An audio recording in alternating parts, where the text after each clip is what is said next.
Ladies and gentlemen, welcome to the Boom Boom Room, coming to you live from Cafe 422 in beautiful Boardman, Ohio. Tonight, a very special broadcast as we do our first remote location. I'd like to say hi to everybody here this evening at Cafe 422, but most of all, we want to say hi to our host. Ladies and gentlemen, former lightweight champion of the world and the pride of Youngstown, Ohio. He'll make you smile, Ray Boom Boom Mancini. My man Vike. Hello. Welcome to another round of the Boom Boom Room. I'm your host, Ray Mancini, here with my, Joe, we're going to lift this up a little bit. All right, we're here with my corner man, spit bucket man, Viking Jim, and here with my new cut man, my new cut man, because Vike's my spit bucket guy, so Joe Danier. Joe Danier. Ooh, little feedback. So, Hot mic. This is a little different for us today, ladies and gentlemen. We're doing this live, a live broadcast, or a live remote, as they say. Is that what they call it? Live remote? From, as Vike said earlier, Cafe 422 here in Boardman, Ohio. One of the top restaurants in the area. And this is something new for us. I'm very excited. I hadn't been excited about doing something like this in a long time. So it's an experimental thing with us, and I hope it goes well enough that we can do more of these around the city, other establishments. If this goes well, we might be at your local Starbucks here pretty soon, going to 7 o'clock to 9 o'clock in the morning. You never know. Anyway, Wait a minute, now you expect me to get up? Yeah. We're going to be at Buc-ee's. We're going to be at Buc-ee's doing, or as my son says, Starbeezy's, at 7 in the morning, and we'll get the walk-in crowd. And, they come in, they get their coffee, and put them on the show. So if anybody here, we got people at the bar here, and they're looking at us like, these people, what are they doing? They're crazy as cat shit over there. I mean, Hey, everybody, we're waving everybody at the bar. Come on over, sit down with us. So people go, we don't give you Oh, man, Joe, I feel bad. Now, that's going to get us to E for explicit again. I can't do that. I told you, this ain't what I want. Yeah, this is a PG-rated show, PG. So I do apologize, folks, if I'm out of character.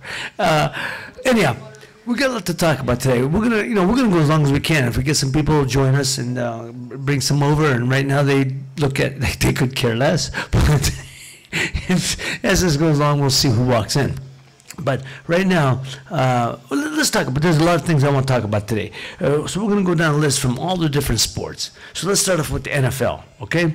Oh, first of all, before we start off with that, Vike and Jim, yeah. I'm going to tell you about this past week. This past week I was in Chicago. Last week, Monday, there was a golf event in Chicago that I do for the last 20 years for the National Italian American Sports Hall of Fame. Okay. Wonderful event. National Italian American Sports Hall of Fame is on Taylor Street in the heart of, literally in downtown Chicago. So if you ever visit Chicago, go visit Taylor Street and visit the National Italian American Sports Hall of Fame. It's spectacular, the things they have in there. I mean, you walk in, you have Mario Andretti, one of the racing cars that he won Indy 500. I used to love him when I was a kid. It's suspended from the ceiling, so it's really special.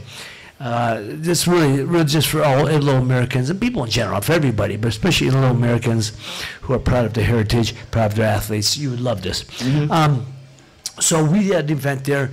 Is that messing you up, Joe, if I'm moving, sliding over? Okay. So, I saw some friends I haven't seen in a long time. I was there with my dear friend Eddie Marinero. Ed Marinero. Oh, yeah, former Minnesota Viking Ed Marinero. That's right. Now, Ed, was a runner-up in the 1971 Heisman Trophy. Yes, he was. He broke every college record. At that time, he was the #1 college NCAA rushing leader. Fantastic Out of Cornell University. Yep. Cornell, Ivy League guy. Eddie's from Jersey originally, and he played 5 years. And I didn't realize he played 5 years because he had a hell of a career for 5 years. Yeah, he played 2 Super Bowls with the Vikes.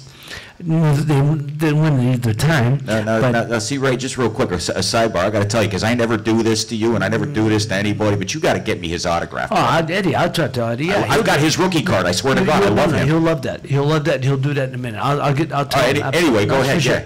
So Ed Marinero was there. If you remember, a lot of people remember him from Hill Street Blues, the TV show. Yeah. Because he was being at that time after his football career.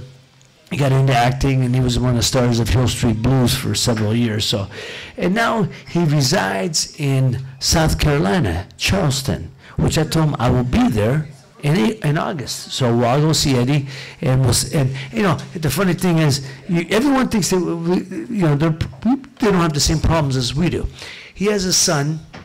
Eddie, God bless him, has a 16-year-old son who's I believe a sophomore in high school quarterback, and he's running into the same problems that most people run into when you got high school football or basketball coaches, but in this case, football coaches, who want their son to play. So, now Eddie's son is, look at the pedigree that it comes from. It comes from pedigree of a former Heisman Trophy runner-up, college football great, college football Hall of Fame, NFL player, and yet the coach's son.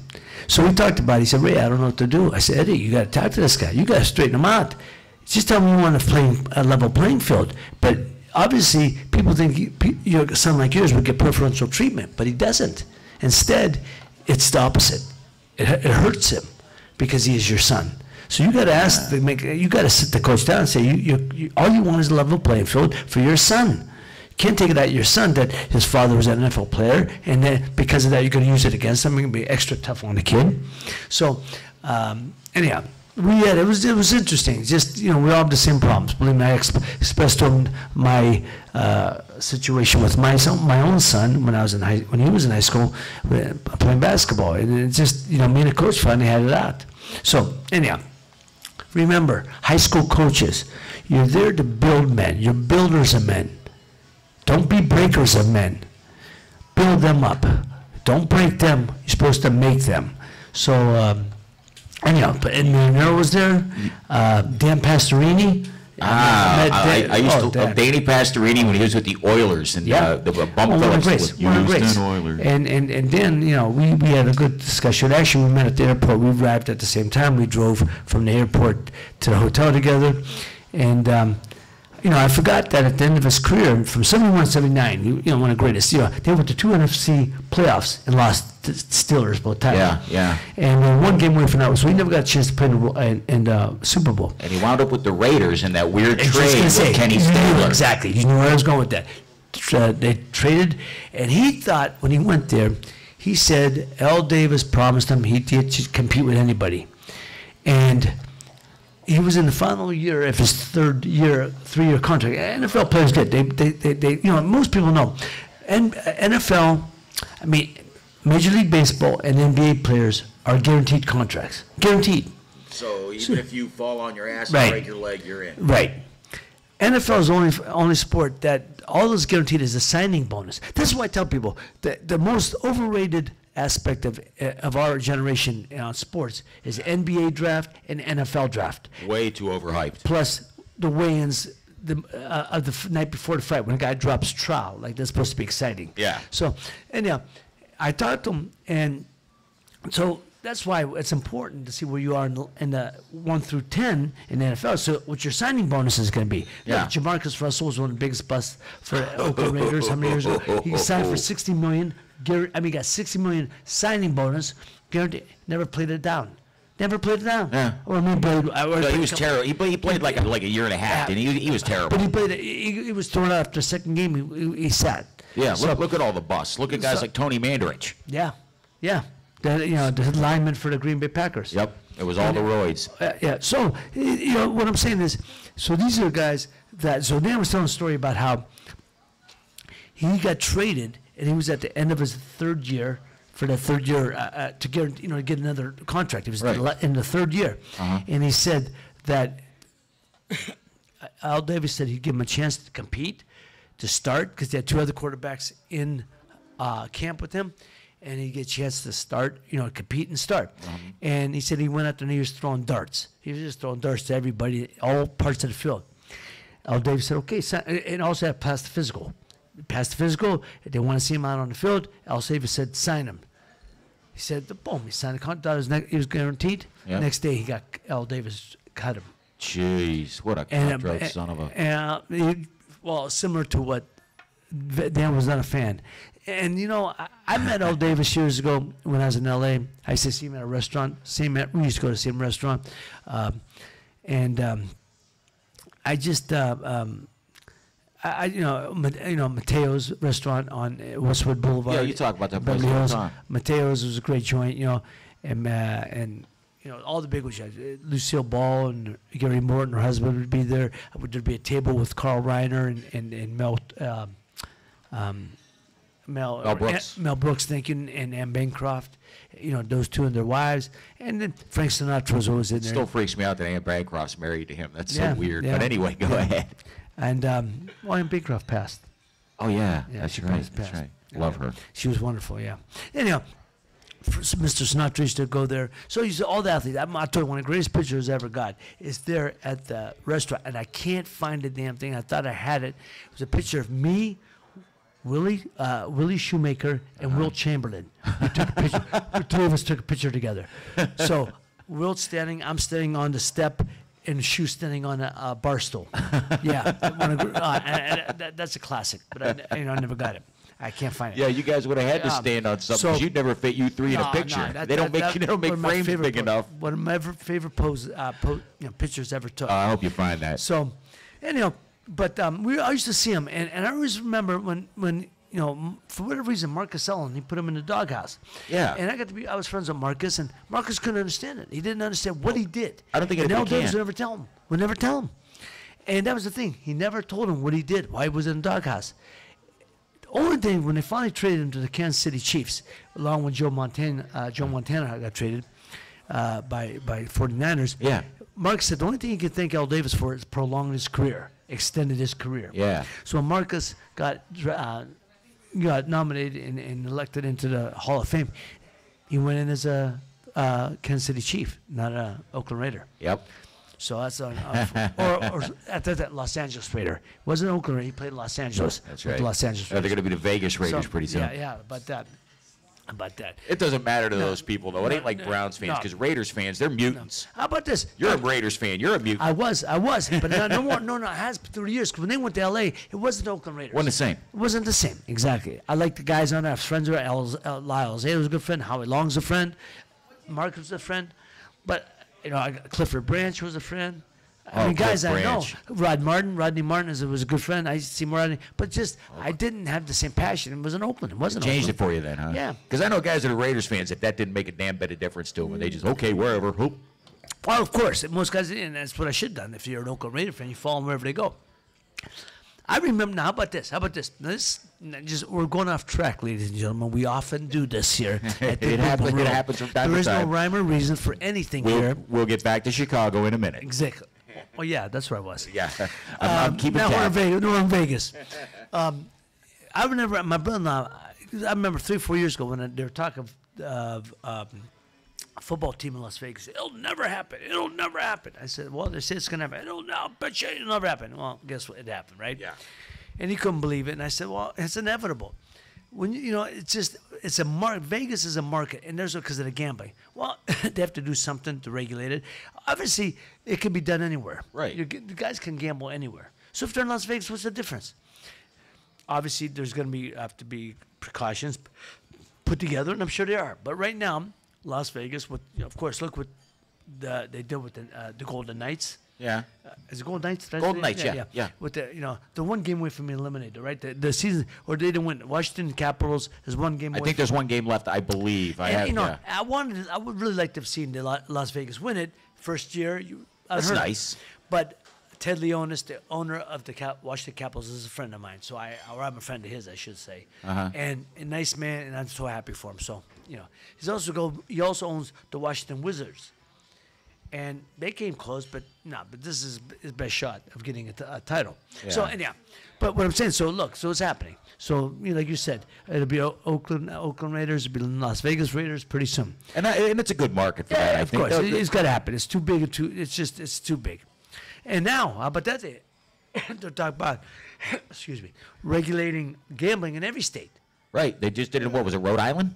Yeah. They're talking about doing it across the board. That legalizing gambling in any state. Yeah. Every state in the union, and that's straight. But it'll hurt a lot of business A lot of bookmakers are going to be going out of business.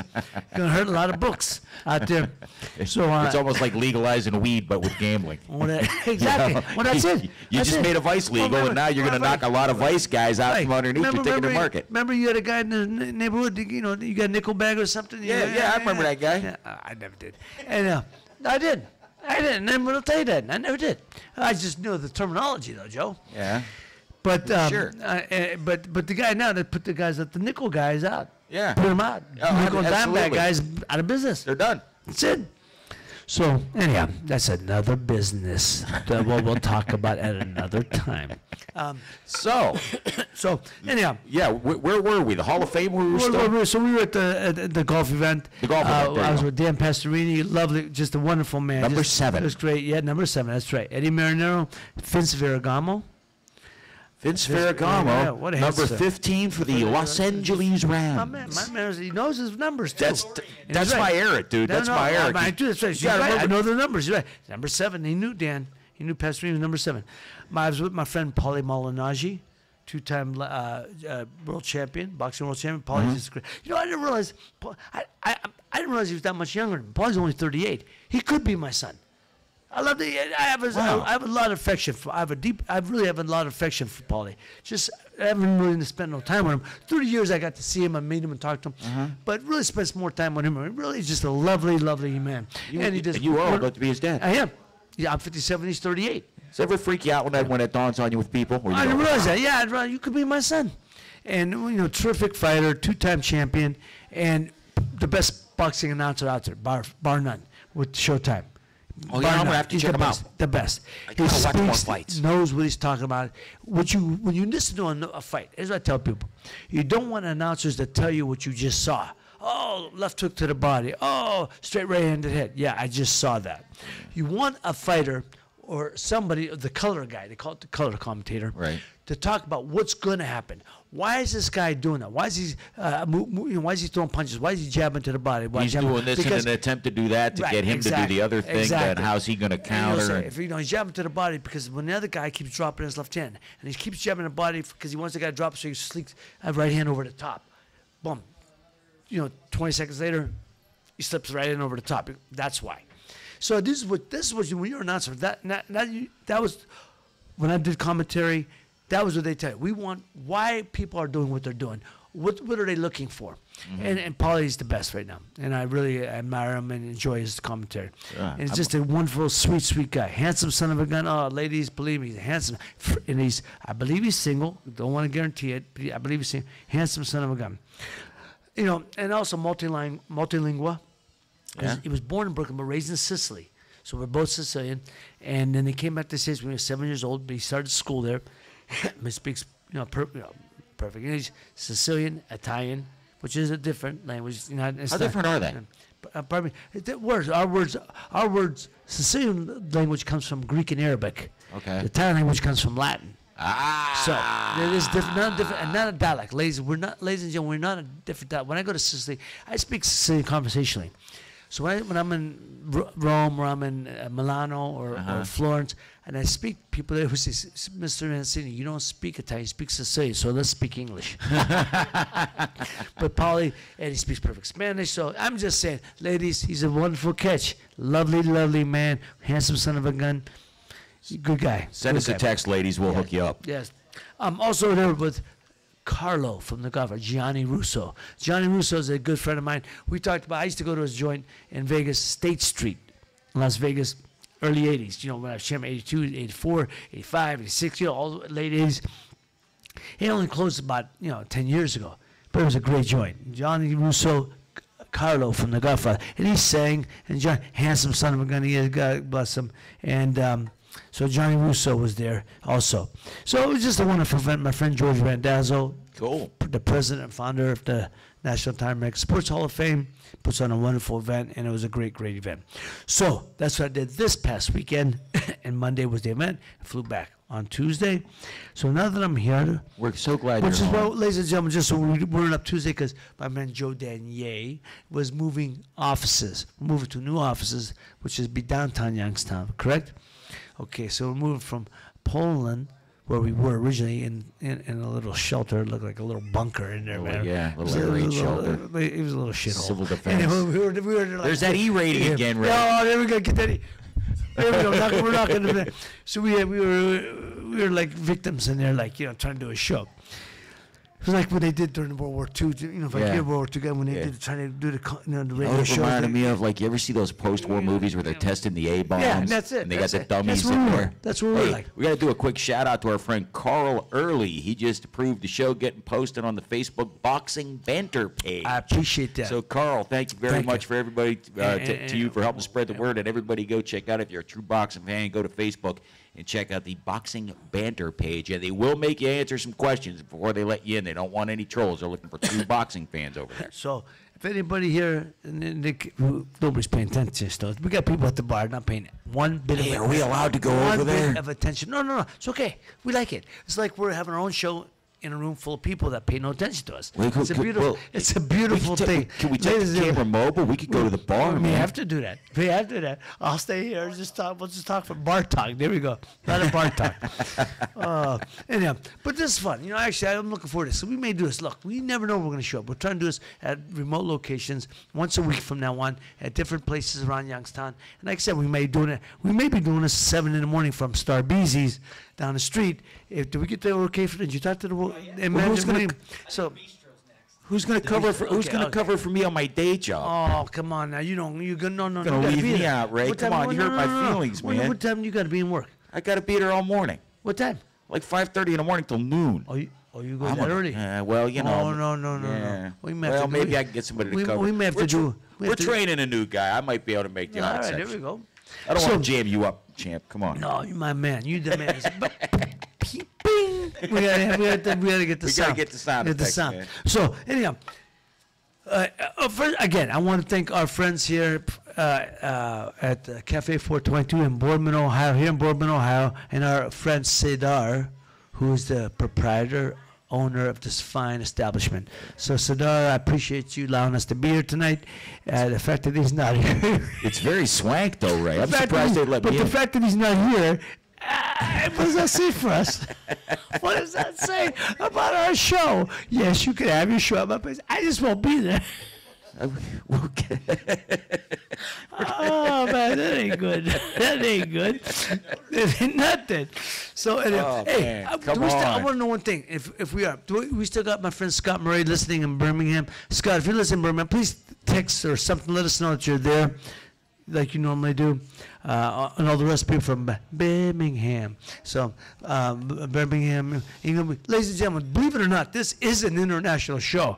We got international fans. We got my friend Scott Murray and everybody there, his friends, Father Birmingham. Carmine, and everybody else listening in Birmingham, England.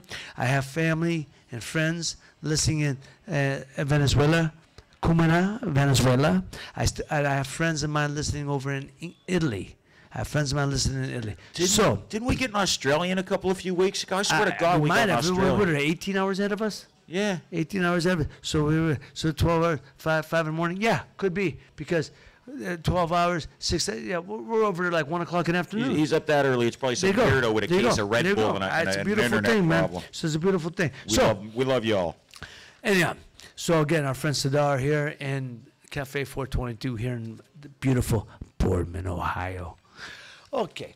Boardman is just ladies and gentlemen, so you know, Boardman's just the south side of Youngstown. It's just a little farther south. They try to get, when houses Yeah. start getting nicer, he says, "Oh, it's Boardman." So one side of the street is Youngstown, the crap hole. No, I'm teasing. I can't even say it. I'm joking. I'm It's from a the south joke. side, born and raised. I love my city, love the south The side. perception 'Cause we of say, some We is say if you're perception. from the south side, you're from the outside. So get it right. So, anyway, no, from the south side, you know, one side of the street is Youngstown, the other side of the street is Boardman, Ohio. So this is Boardman. But they built this up. I remember when I was growing up, this used to be all fields. So here we are in beautiful restaurant of Hell, well, Cafe 422. We're almost in North Lima, by God. Yeah. No, this was all fields. It was Yeah, all- when we were growing up, hell yes, it was. and then, nobody our audience is saying, I could care less. Get to the sports. And get what you're going to talk about. Here's what we're going to talk about, ladies and gentlemen. We're talking blue NFL. I'm going to go right down the list. So this is our NFL we're talking about today. And the talk of the town between us girls here is that the Eagles are not going to the White House. Right. They voted as a team not to go. Now, I don't know if that's a good thing because I'm not sure everyone voted that. Because I know if I'm an Eagle guy, if I'm on that team, I know you stick with your brothers. Yeah. I get, excuse me one second. Maria, we are live. We're on live. Put her on Radio speaker. live. Put her on speaker. We're talking to Maria Metters. Maria Metters. Hi, Maria. How are you, sweetie? Maria, we're actually here doing it live from Cafe 422 in Boardman. If you feel free, stop by. This is my bride. My bride just walked in. Hi, honey. We're live. Hey, tell Maria I said hi. I haven't talked to her forever. Hey, come on, stop in. We're here just as we're enjoying the place and we're having cocktails and stuff while we do the show and and the people at the bar ain't paying no attention to us. We're getting no love from the bar. None. Look at them. They're all sitting there like they've been for a half hour going, hey, is that really Ray? Okay. I will. Yeah, send it to me. I will send a flyer. Okay. Thank you. Bye-bye. We can make this like Bernie Bean, and like I can sit on your lap. You can draw pictures. Hey, waiter, this pretty young lady come in. I want to take a shot. I'm gonna hit on her a little bit. Get over Send here, her a you. drink over. Send her a drink over. Okay. Anyhow, The Eagles. there it is. So now, the Eagles decided not to go to the White House. Now, I'm personally, if I'm on the Eagles team and I've never been there, I'd like to go. I'd like to see what it's about. I'd like to visit. Wouldn't you, Mike? I'd like to visit. Well, the thing I heard about it is that a lot of the guys weren't going anyway, simply because they weren't going. And there were about 20 or 25 of the guys that wanted to go, and they were going to go ahead and go when Trump pulled the plug. That's what I heard. So, well, he pulled the plug because nobody was going. It's the chicken egg. Yeah. He doesn't want to look bad saying, well, I don't want him here anyhow. No. Look, I think it's a great honor to go to the White House. Sure. He's our president, ladies and gentlemen. I don't care what you think. He's our president. We hope we got to pull for him. We got to hope that he does what he says he can do. Whatever politics, he ain't the first that's divided people. No. But ladies and gentlemen, he's our president now. You got to root for the guy. Hope he comes through. Hope he does half the things, 20% of things he said he would do. We're going to be a lot better off. Believe me. Is it okay if I phrase that as hope he doesn't screw up? Well, he's outspoken more than any other president. I'm sorry, tweets, Ray. No. I just hope for our economy and for our he's taking a stand with the World Economic Summit. Right. He's taking a stand. So He's trying to do something. I don't know. We'll see. I mean, I'm not politically. I'm not going there. So I'm just saying this. Anyhow, they're not going because they don't like the president. He said he's not inviting them anyway. So there we go. That seems kind of petty to me, though. That's what I read into sometimes. I'm not saying this just to be mean or just because of, but sometimes he reacts like a 14-year-old girl. Oh, there's no dispute. There's no dispute about that. And that bugs me. I'm sorry. No. There's Act no dispute. like a man. No. We know that. Yes. Act like a man. Oh, Godfather, I don't know what to do. You can act like a man. All right, anyhow, that's, every now and then I'll throw in a movie clip and we'll just know. Gotta keep your chops up, What right? is it drinking up there? Champagne cocktails, high in the Sierra Mountains here. Okay, Frankie, that's Frankie Five Angels. Frankie Five Angels, Pantangeli. Hey, Fast Freddy chiming in. Fast Freddy says, isn't that place a little too fancy for Vike? What's he drinking, a PBR and some Thunderbird? Freddie, why don't you come up, man? You dressed to join up, man. You dressed to join up. I don't know, man. I think Freddie thinks he's too good for our little show here, Ray. I We know. might have to set him straight. Yeah. But anyway. That's Fast Freddy. That's Fast Freddy. Fast Freddy. That's what his wife says. Fast Freddy. It was a girl. I don't know if he's married. I don't know if he's married. Married girl, Fast Freddy. Fast Freddy. I don't know. You just might have outed him to his wife and his girlfriend. I'm coming fast, Joe. You got to react. Give me something, bro. Shows like this. Give me nuts. My wife, my bride's laughing over here. There she goes. I'm gonna turn that camera around here. Okay. So anyhow, She's too good for you, Ray. No, I'm married up. I know. I'm married up. Hey, what are you gonna do? I'm a kid from the south side. You ain't from the south side. You from the outside. Okay, here we go. Also, just more NFL news that people, if you care, you care. If you don't, you don't. Julian Edelman of the Patriots got suspended 4 games for PEDs, performance enhancement drugs. My little We don't- Jeremy is very disappointed right so now. we don't know what they are. But Julian Edelman, who I like, he's a Julian Edelman's a baller. He's a stone baller. But here's the thing. How do you work this? You got guys that have been working, lineup. They don't run out. The Patriots do not run out of. They have a plethora of wideouts. And what I love about it, Bill Belichick, crazy. it's a system. You follow the system. So you could be a no name and all of a sudden become a star. Like it or not, the man's a genius. Oh, yes, no doubt. There's no dispute. And Tom Brady will find you. He did that with Julian Edelman, Danny Whitehead. Who's the other guy they got now? I know who you mean. I can't think of it. Another white guy. Just another white guy coming. No, yeah, Wes Welker for years. Julian Edelman. Now they have when they traded to Amendola. Amendola, thank you. Sorry, there you go, right. But they got another white kid. Julian Edelman, they got another white guy. You would have thought, man. They get a plethora of white guys, whiteouts, who could actually ball, who could play. They play in that slot, and they do well. So, yeah, whatever my wife would like, put that. Oh, water. Do I need water?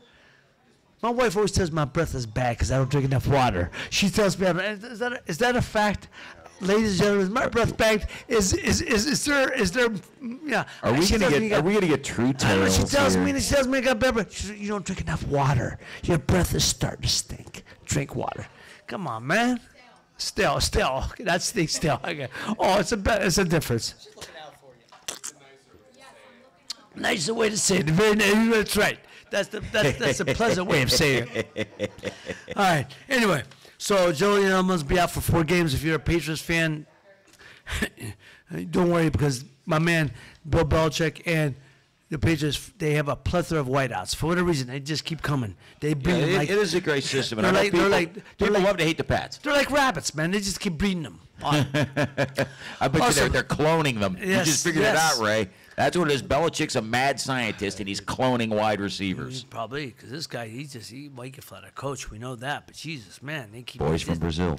Hey, well, also about this, also NFL news that T.O. Terrell Owens cancels trip to Canton. Now, he got elected into the Hall of Fame finally. Well, now, ladies and gentlemen, doesn't matter what you think of T.O., of what his antics, outside, off the field, in the public eye, his numbers speak for themselves. The brother belongs in the Hall of Fame. The brother is a stone baller. He was a stone baller. No question. So, I mean, yeah. But he canceled the trip because he felt he should have been elected earlier, and maybe he should have. And maybe these writers who hold the power. The grudge. They begrudged him, and he didn't get in. So he's canceling the trip to Canton to celebrate with family and friends. Well, I agree. Should celebrate with family and friends. I just think, T.O., nothing for nothing, brother. I got elected in the Boxing Hall of Fame a couple years ago. It's a special thing to be there with your peers. And I know you probably want to be.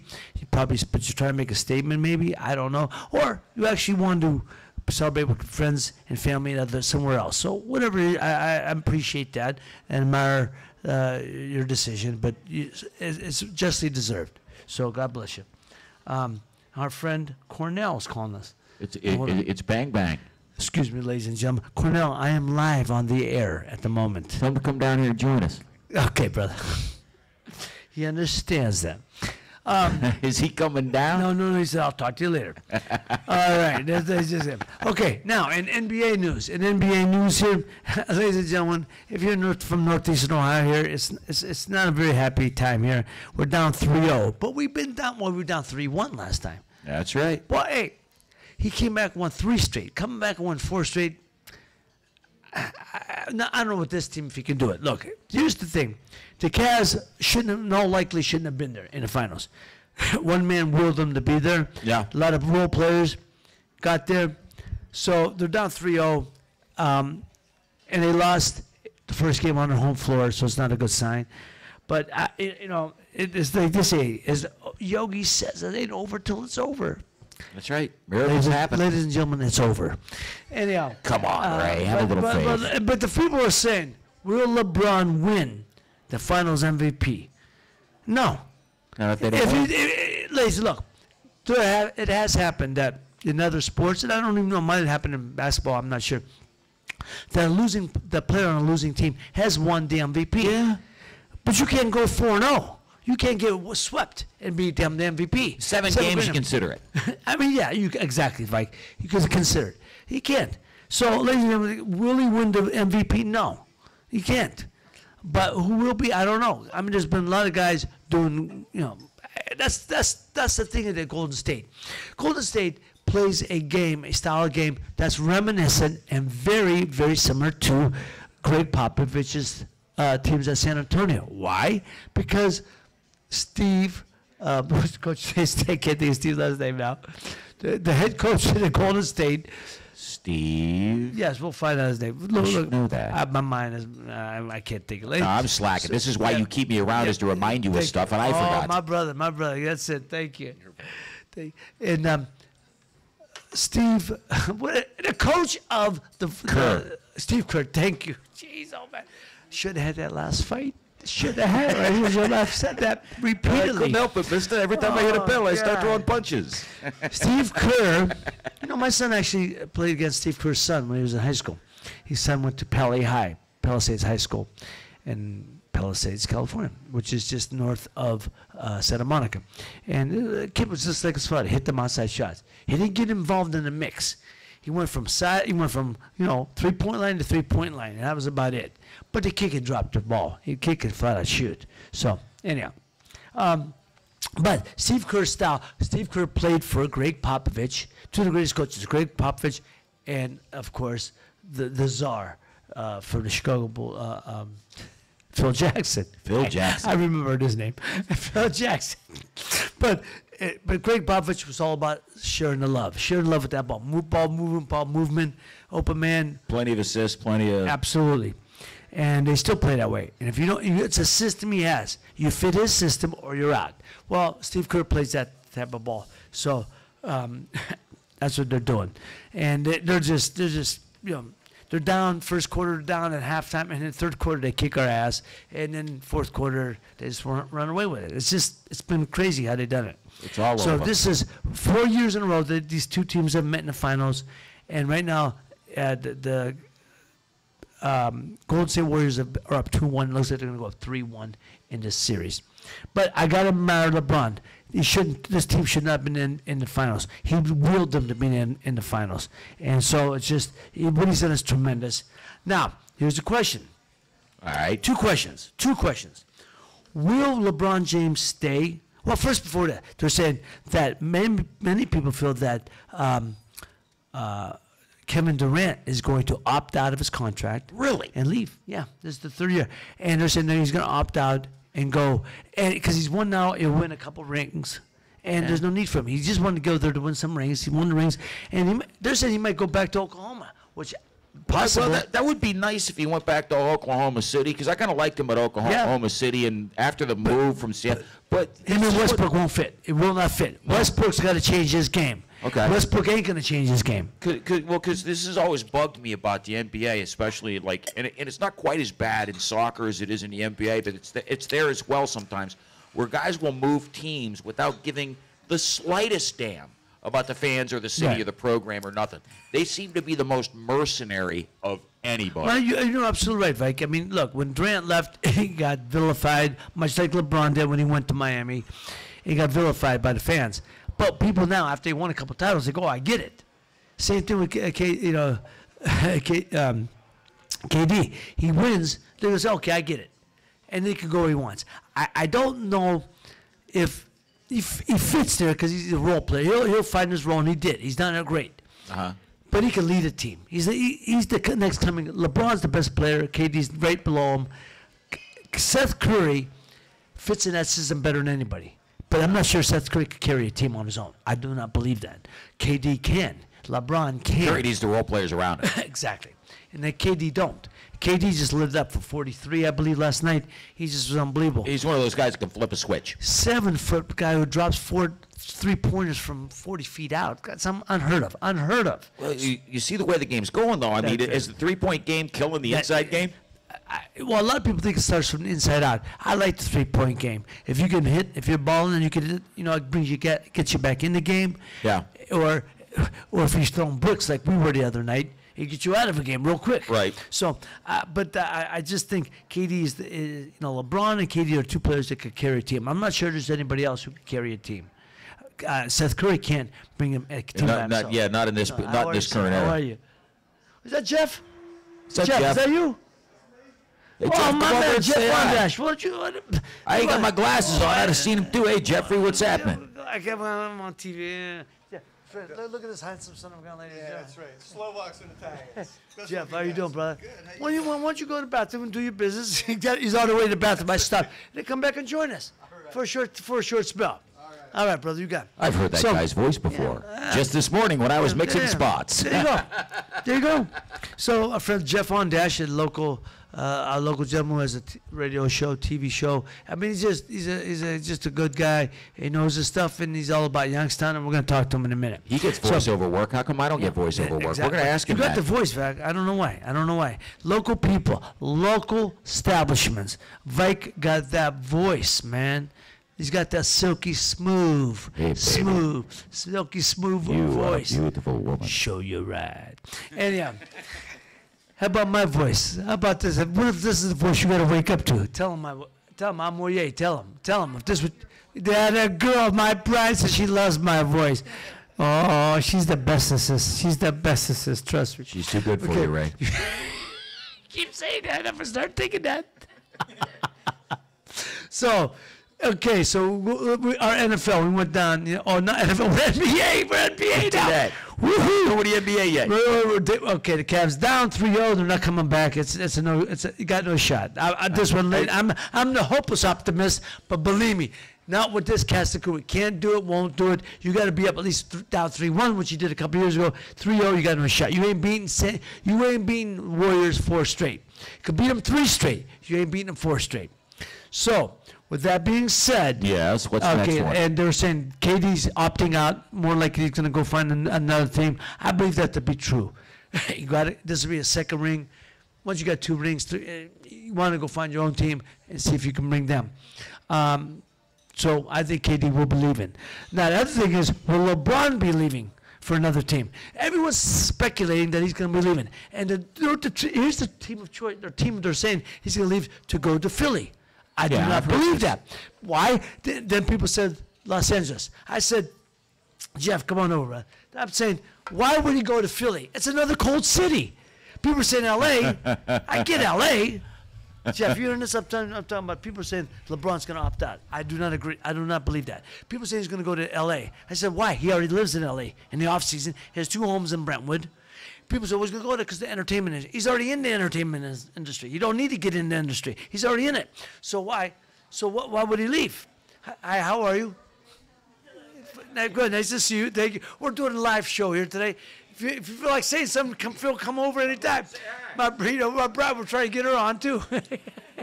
So anyhow, people say, I said, look, Kevin Durant, I believe he'll probably leave because he won his second ring. Cavs ain't coming back. Got no shot. And I'm a hopeless optimist. But LeBron can't bring this team to a championship. Can't do it. Not this team. But what do you think? It ain't over yet. Okay, we got Yogi Berra with us. We got Yogi. No, Yogi. They got one shot left. Yogi. The fat lady is already sang. Look, it happened. It happened in Boston with the Yankees years ago. It does. You still got that shot, and you still got the greatest player on the planet. Yes. You have that opportunity. It happens, but when you have a supporting cast. This supporting cast is a bunch of guys who are just finding their way. And I'm Jeff, as I said, I'm the hopeless optimist. This team, they will learn maybe another time, not this year. Not this team, not this year. You just can't do it because they're befuddled. You see, here's what people miss. During the heat of the game, there's breakdowns on the defense. These guys are getting way too many shots. The movement of the ball is throwing them off. Their defense ain't following the movement of the ball. They can't, and there's too many open shots, too many easy shots for the Golden State, which is thus 3-0, a 3-0 up 3-0. But I think maybe we'll win one. Maybe this next game at home. We got to win the next game at home. Here's what I don't get. If you got it, everything's about rhythm in sports. You know that. When you're in boxing, baseball, basketball, it doesn't matter. But if you're in a baseball game, you got a hitter that's really in a groove. Excuse me. What is your first name, my friend? Mike, ladies and gentlemen, Michael, if you come up to the Cafe 422 in Boardman, ask for Michael. He's a wonderful man who's bringing us everything and anything we ask for. Just say hello to Mike because he's a wonderful guy. Michael, thank you so much. That's very kind of you. Very kind. And we want to thank our friend Sadar and Cafe 422 for allowing us to do this today. Go ahead. I'm sorry. All right, so you got a hitter that's in a groove. You're the pitcher. What are you doing? You're coming high inside. You're taking him out of that groove. You got to get in his head. You go back to the way basketball was, or even in boxing. You're out of sync. Your opponent's landing before you. So what are you going to do? You're going to come in there and possibly with an elbow. You're possibly going to come up with your glove. Change the game. That's right. You're going to come up with your glove up against his face. You're going to try and take him out. You got to get him out of his comfort mode. The Cavaliers will not do this. They got to get to do some Lambert basketball. I agree. Well, when Curry hits 9 shots in a row and doesn't knock end him up on his ass. He doesn't. If he's not on his ass one time, after 3 or 4. Yeah, after 3 or 4, he should have been down. Draymond Green in the first 3 minutes of the bring Perkins in, somebody to get him out of their rhythm. You're right. And I'm not seeing that, and I don't understand that. I know that's a coaching thing more than maybe it's the way basketball is played today. But if they would just do that, a little bit of Lambert basketball, it's the only way they got a shot. No, I agree with you. You know, it's funny you said that, because when Draymond Green got the second tech, and he's like he didn't get thrown out. He was cussing up and down, but he was walking away. Everybody cussing the referees out. I thought, why wouldn't you go right at him again and again? And you keep going until he's out. You're going to get him out. They can't control their emotions, which is the first thing they teach you. You got to keep your composure. In a fight game, first thing my trainer always tells me, Ray, don't lose your composure, no matter what. Same thing in the pros will know it. Michael Jordan didn't lose his composure. One thing I admire about LeBron, he doesn't lose his composure. Once in a while, he gets a little aggravated about it with the referee's calls, but he doesn't lose his composure. Guys like Draymond Green, you got to get him out. You can get him out, and you got to go right after him. So. And he's the kind of guy you can get out. Exactly. And you should go after that. But they didn't do that. Game 1 was just a killer. Losing that would just. It broke their heart. It broke their heart. It broke their back. They're Absolutely, just done. man. I mean, look, and I was said about my man JR. JR could flat out shoot, but my brother's he's high half the time when he's playing. Come on now, my brother's in another zone. And we're talking about when he's playing in his other zone. When they say he's in the zone, they're talking about another zone, not not playing zone. He's in another zone. My brother's flying high, but he can flat out shoot. But that was the dumbest thing. First thing they teach you, you get a rebound right there, 2 feet from that. You immediately go right back up with it. Oh, he had the shot. Immediately go back. He says that Durant was there. Durant was 3 feet away, but even if he blocks it, you take the shot because by the time it's over. No, you're a professional. If you're that close, at least you know you're going to body up with him. At least you're going to get the foul. And then even if he blocks it, you're going to get the foul. You remember he said he thought we were up one. That was the first time. Well, I thought we were up one. You can read his mouth. He told LeBron, I thought we were up one. Then second, I thought we had a timeout. Then he finally said, he didn't call it, though. Then he finally said, no, he didn't call it. Somebody was going. He said, I don't know what I was. I don't know where it was. I'd love to know what LeBron was thinking right at that minute. You got to get rid of him. Oh, he's on the way out. Oh, that's a done deal. That's a wrap. My brother said not. He's heading south. So anyhow, but we were talking about the Cavs. So that's what I said. We were about the Cavs. LeBron, they're talking about him going to another team. Oh, what I was getting to. So they're talking about LeBron going to another team. Here's, ladies and gentlemen, take it from me. He ain't going nowhere. They're talking about him going to L.A. to the Lakers. Why? He's got the Lakers with him. They traded half the Lakers team. He's got the Lakers. They say, well, he wants to be in the entertainment business. As I said earlier, he's already in the entertainment business. He's already got 2 homes. He don't need to be. He ain't going there. They're talking about going to Philly. Why would you go to Philly? He's out another cold city. He's already in. Cavs, he ain't going to.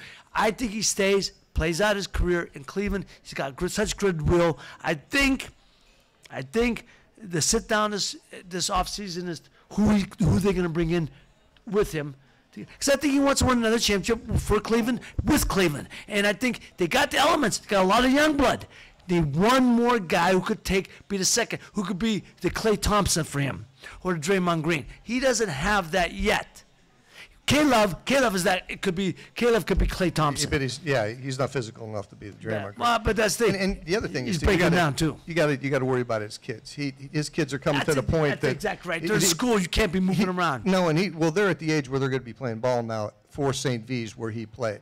So he's not going to want to be in Philly when No. his kid's playing Yeah, basketball. exactly. You know, he could go right down the road and watch his kid That's play exactly at the right. gym that he put millions of dollars into.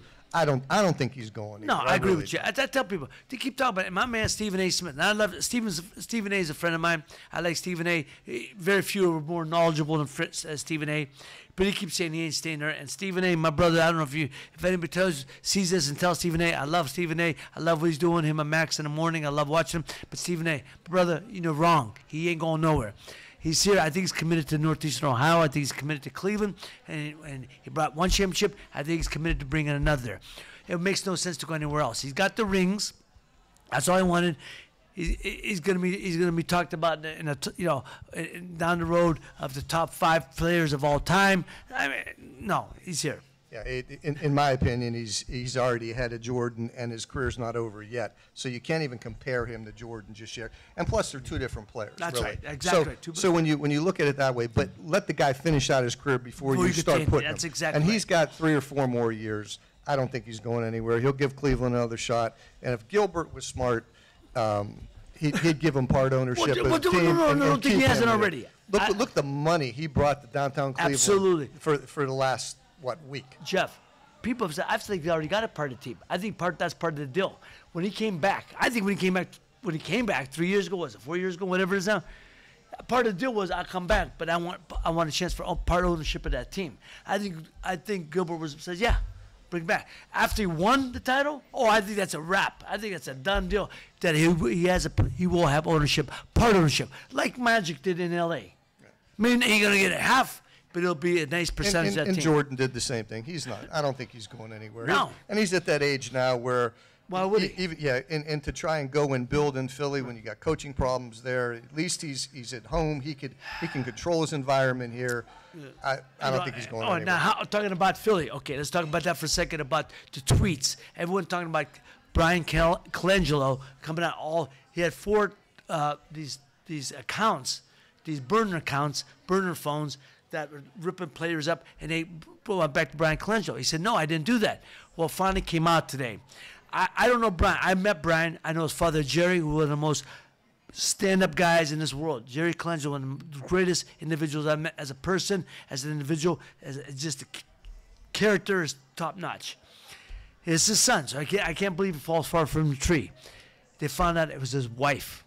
Now, is she taking a fall? I don't know. Did he know she was doing it? I don't know. Found out it was his wife was doing it. And the things that she put out there was stuff that he brought home. Pillow talk. Me and my bride have pillow talk. It ain't quite that about our business, my business, but we all have pillow talk. We know that. She put out things that he told her in private. No. And that's got to, and I resigned because, he's the 2-time, I know once, I think it was 2-time executive of the year. He got, what team's going to take him on again? He's built a pretty good organization right now. Yes, He's got a team. They're 1 player away. No, Jeff, but because of this, they said it wasn't him, but it was his wife. She finding that she did it, but who's going to take him on? You can't control your wife. Listen, my bride, if you can't control your bride, how are you going to control a team? I would hope this wife, or if you can't have common sense to marry a person that knows this is your livelihood, this is your job, this is what you do, and who's going to put stuff out there why would I hire you? If you can't control your home, how are you going to control my team? Is there a ray-shaped dent in your couch? Ray-shaped? Dent in your couch. No, why is that? Because my wife burying me, making shots? So you think LeBron wants to go to a team that's got a situation like that? No, he ain't going nowhere. I agree. No, Jeff, he ain't going nowhere. He's here. He's for the duration.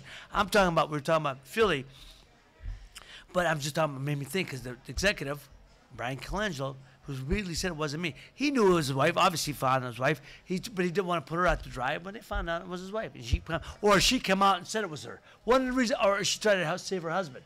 In that case, she's a martyr. I gotta love that. But she said it was her and not him. And I gotta believe that he didn't know. But why would she do that?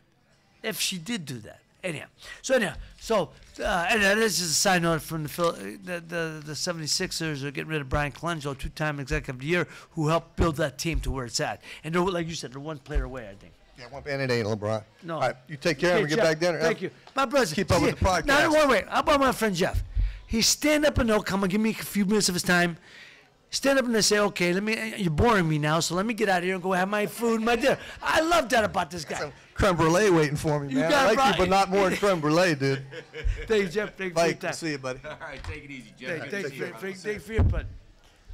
So, ladies and gentlemen, this is my friend Jeff Fondash, who has the show Road to Success here on local cable access. For my friends in Birmingham, England, you got no shot at that one. So there we go. And Jeff is also one of the voiceover kings of the Mahoning Oh yeah, Valley. you hear that voice?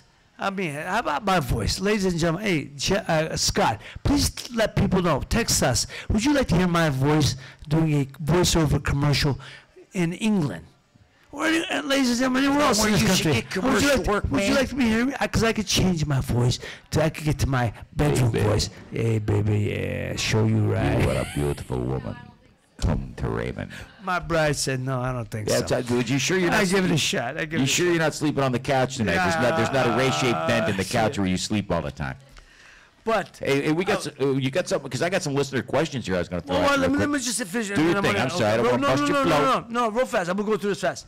Also, LeBron James passed Michael Jackson. Michael Jordan, MJ. He's MJ. Have some more vino, Rick. Michael Jordan for most 30-point playoff games. Okay, there we go. James Harden was voted the MVP I like for the Harden. second time I by like the Harden. players. You know what? I like Harden. I think you know too what? much ISO, one-on-one. Yeah, This is yeah. LeBron's. You You can't win. One guy ain't gonna be five. Can't What do it I'm one afraid play. is going to happen to James Harden is I'm afraid he's going to wind up being the Charles Barkley of his generation. Yeah, you're right. May not win chance to win. May not win a world title. A great player Jim. that's going to get close and never, Yeah. You're right. You're very right. But James Harden, just think of this. They had James Harden, Kevin Durant, and Russell Westbrook on one team at one time, and they couldn't win. Yep. That's not enough balls to go around, bro. Not enough balls. That's what she said. That's. This is why we're E, ladies and gentlemen. You We're started E it, for Rick. explicit. You This is my started man it. Vike. All right, okay. Blame the Also, drunk guy. a lot of people say Durant won't be staying. I agree with that. LeBron will be. And also, just as a side note, on the WNBA, Diane Taurasi became the all-time leading points leader in the WNBA by scoring over 8,000 points. She passed Tina Thompson, become the all-time leading scorer in WNBA, and the first person to pass 8,000 points. There you go. Congratulations. There you go, Diane. Okay, let's talk boxing. You know, that's a sport that I know a little bit about. Yeah, I heard rumors. All right, let's talk. Let's talk. Here we go. As everyone knows, if you haven't, it's been all over the news, all over social media. Triple G and Canelo Alvarez is off. Again, The yeah, I fight's saw off. that today. And What's up? Oscar De La Hoya, the president of Golden Boy Promotions, said the offer they offered Triple G is off the table. Now, let's go back to that. Triple G wanted a 50-50. He was standing strong by that. I get it. He said, I won last fight. Most people think I won. Canelo messed up. The fight was delayed because of his, they found drugs in the system. I mean, not The drugs. Mexican meat. PEDs in the system, not drugs, ladies and gentlemen. Drugs in a sense, performance-enhancing drugs He was in the doping. system. But he said it's caused by contaminated meat, which in effect has happened before with other athletes. That's proven. But his trainer and manager are also butchers by trade, so I would think they would know a little bit better. Yeah. And so Nevada suspended Canelo for a year, cannot fight in September. The fights, and then, so now when they come back, they were coming back, couldn't fight in May, to try to make the fight in September. So Triple G took a hard stance, said, I want a 50-50. They offered him 6-70-30, which is what they did the first fight. And he took it because he knew it. But most people thought he won the first fight. So he wanted a 60-40, and they said no. He said, okay, then I want 50-50. matter of fact took the stand. I matter of fact, I beat you. You didn't draw the fans by yourself, ladies and gentlemen. Yeah. You didn't draw the fans by yourself. I'm Yeah. a pretty good draw myself. Sure. And so I beat you. Most people think you're a cheater. I want 50-50. Probably would negotiate it down to a 60, and then De La Hoya's offered 60-40. Said no, 50-50. Probably try to get a 55-45. But De La Hoya, now here's the problem I have with that. And I tweeted this the other day. And I said, if, I'm gonna read it, so I don't want to mess this up because I can't even know my own tweets. I said that if you really want to fight, if you're a true fighter, right? De La Hoya, I don't think De La Hoya knows how much. I personally think De La Hoya is messing up Canelo. I think he's, it's a fight that should be done. He should just do it. And so instead, De La Hoya is saying, here's what he said. I said, so here's what I said. I said, so now it becomes a penis measuring contest. Why do you care what a guy wants or gets as long as you get yours? Meaning, Canelo and De La Hoya, why do you care what Triple G what Triple G wants? De La Hoya, you're the promoter, you're going to negotiate. Canelo, why do you care? You're going to get yours. The more he gets, the more you get. It works out in the back end. Why do you care what he wants and gets? As long as you get yours. If you truly want to prove who's the best, you make it happen. Canelo, as a fighter, I've been there. If you want to prove you're the best, you fight the best, and you make it happen. You tell your promoter, Oscar De La Hoya, make it happen. Don't make it about the money, make it happen. Sorry. Ray Leonard did it. Tommy Hearns did it. Marvin Hagler did it. Roberto Duran did it. They all did. They said, make the fight. Make it happen. Canelo, man, I think you're getting bad advice, bro. You're getting bad advice. My friend, make the fight happen. You should have said, I don't care. Let him get what he wants. Make it a 55-45. Give him 45. Give him 40%. Who cares? Make it 50-50. You're going to get yours. Make the fight happen to prove you're the best. I don't think you wanted a fight. I think you used that as an excuse. And I think De La Hoya didn't want to fight, and I think you used it as an excuse. So I said, so now it becomes a penis measuring contest. Why do you care what a guy wants or gets as long as you get yours? If you truly want to prove you're the best, you make it happen. Instead, he takes his ball like a kid who takes his ball and goes next door and plays with the I said instead he takes his ball and plays with the kid next door. Not a true fighter. He's a true fighter. I meant not what a true fighter does.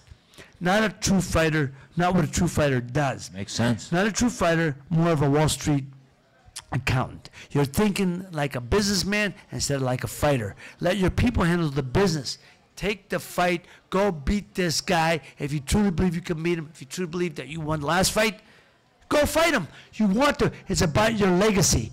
Most people didn't think you've won. So why would you want money, a few bucks, stand in the way if you go for your legacy? Testify. Bad business move, Canelo. Letting your guy take the stand. I control my career. Let nobody dispute that. I control my career. I told my manager what fights I wanted. Sometimes it wasn't the best move, even though at the end I fought. When I fought Livingstone Bramble for defending my title, I had more money offered for me to fight Hector Camacho. I had told people to tell me he'll take step aside money, and then we'll go fight. We'll get the winner will get Bramble. I said no, I'll fight Bramble now because I don't want anybody to say I ducked them, because I want to prove I was the best. You got your Wasn't man. the best business move, but it was a boxing move to prove I was the best. I thought I was the best, so I wanted to prove it. I lost. That's okay. I have no problem with that because I went out there to do what I thought was best. By letting your promoter dictate to you, and letting your manager dictate to you, but you're not doing what's right for boxing, you're not doing what's best for your legacy. So that's my point. So Canelo is now going to go fight Dan Jacobs. Let me tell you, and I tweeted this. I tweeted this too. I said, let me find that tweet. I said, by fighting Danny Jacobs, I said, Danny Jacobs is a headache. That's not a guy you want. Danny Jacobs isn't the lesser of two guys. Danny Jacobs is a real fighter who will, I think he beats Canelo. I think he's too big and too strong. Too big and too strong for Canelo. Danny Jacobs could fight. He gave Triple G all the headaches he wanted, and I think he will beat Triple G if that's the fight that happens. So I said, not a fight. I said, but asking, I seriously said, by asking Eddie Hearn, who is Danny Jacobs' promoter from England, asking Eddie Hearn for Danny Jacobs ain't no bargain. He's a headache for anyone, and I think he wins. Too big and too strong. I stand by that. So I think Triple G, I don't think you and Canelo are going to be doing it again because Danny Jacobs will beat him, and then you and Danny Jacobs will do round 2. Triple G beat Danny Jacobs. And there's nothing that Tom Loeffler, Triple G's promoter and co-manager, said. He said, "What's all the noise about Canelo fighting Dan Jacobs? His 2 guys that Triple G already beat." Love that line. Love it. So Triple G and Canelo's off the table, but okay. And now Canelo's eyeing Danny Jacobs. Bad move. I think he beats him. Canelo. He says that De La Hoya. Here's what De La Hoya says: that Triple G will have to fight 5 or 6 fights to make the same type of money he can with Canelo. Well, let me say this to Oscar De La Hoya. Oscar De La Hoya, you are very fortunate to make a lot of money. You did wonderful in your career, and I admired that for you.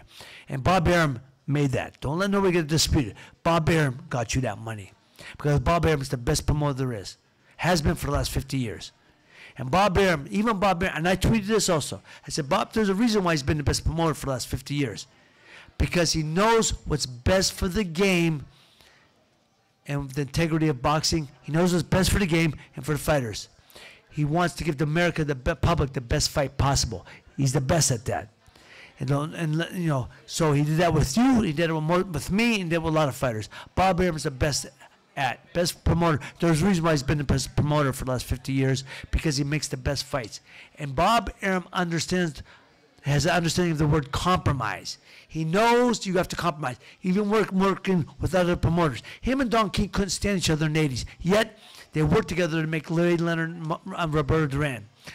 Bob Arum and Don King now are old, look, they just promoted a fight not long ago with Triple G when he, not Triple G, I'm sorry. They promoted a fight when they had a fight with Jose Ramirez and the African kid, and I apologize, I don't know the African kid's name, who Don King promoted. In other words, they're still working together, even though Don King doesn't have that many fighters, because Bob Arum knows what's best for the game and for the fighter.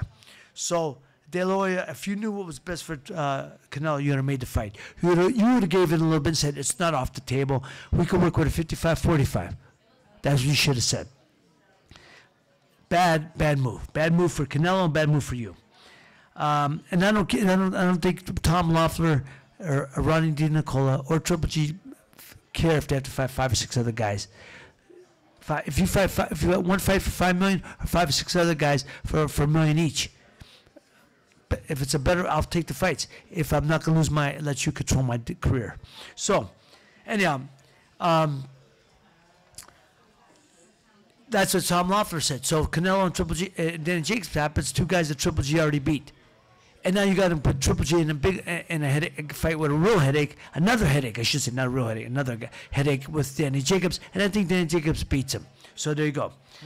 Coming this Saturday, this Friday, I think a great fight on Showtime. Abner Mares fighting Leo Santa Cruz. They fought a couple years ago. It's a rematch from 2015, which Santa Cruz won a majority decision. Abner Mares is 32 years old. Santa Cruz is 29 years old. Abner Mares has 31 wins, 2 losses, 1 draw with 15 knockouts. Leo Santa Cruz has 34 wins, 1 loss, 1 draw with 19 knockouts. It'll be at the Staples Center this Saturday, the 9th, as I said. It's the fight where it's the same location as the first fight was. I think that's another opportunity for Fight of the Year. It was up for Fight of the Year in 2015. It'll be up for another Fight of the Year. So great fight this Saturday on HBO. I'm sorry, Showtime, folks, not HBO. On Showtime, no, HBO. I said HBO, yes. Is it HBO? It's HBO. Oh, good, then I can watch it. Showtime. Showtime? You want me to fact check it for you real quick, bud? Could you please? Sure. Ladies and gentlemen, Showtime, HBO, same thing. Cable. I actually They'll think it's find Showtime. it. It's Showtime. I actually think it's Showtime. Showtime. Thank you very much, ladies and All right, this Saturday night, the 9th, on Showtime. It's Showtime. Watched Leo Santa Cruz and Abner Mares. Great fight, and I think it's going to be a candidate for Fight of the Year. Real fast. We're we're doing a long show tonight because we're able to. Hey, don't rush, man. I know. Are you in any hurry, But, Joe? I want to give a top 5 list and a rant. A little rant. Here's a little bit of a rant. Ladies and Okay. gentlemen, I understand this, and this is only because it's happened to me. Oh, okay. Before I talk to my rant, I had the opportunity to do the commencement speech last Saturday at one of our local high schools, Poland High School here in Poland, Ohio. I saw you in the suburb. papers. Yes, and I gave a speech, and I appreciate all the kind wishes and nice voicemails and stuff, text messages and everything, and people I've run into who've said I did a very good speech, and I truly thank you for that. I was truly honored to do it, and I enjoyed it. What I talked about, ladies and gentlemen, it was about having no backup plan, having no fallback plan. I think I've said this from my own experience with my own children when they sat with their counselors, that my children have told them, my father taught me not to have a fallback plan or a backup plan, because if you have a fallback plan, you'll fall back. If you have a backup plan, you'll back up. And I've had where counselors said to me, Mr. Mancini, you've said that? I said, yes. They said, why think you're doing this service to your child? I said, no, I think you're doing this service to my child and every other child that you say to have a fallback plan or a backup plan. Because I teach my children about having success. I teach my children to believe enough in themselves that they're going to succeed, that they ain't going to need one. I believe enough in my children, and I believe in a lot of these children, that they're going to succeed no matter what they choose. Yeah.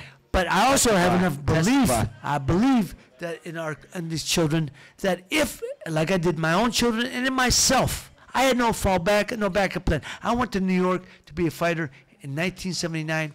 September 18th, I left for New York, and I said, I'm not going back home unless I'm a success. And of course, I want to see my family and friends. I wasn't, but I meant that because I had never doubted I would succeed. If I had a fallback plan, if you have a fallback plan or a backup plan, you're leaving that room for doubt. And I told the people, the counselor who said that to me once, and I said this to them, that I said, you're doing this service to these children because you're letting them know that no matter what you think, what you believe, well, there's a room for error. No, you have no room for error. There's no room for failure is not an option.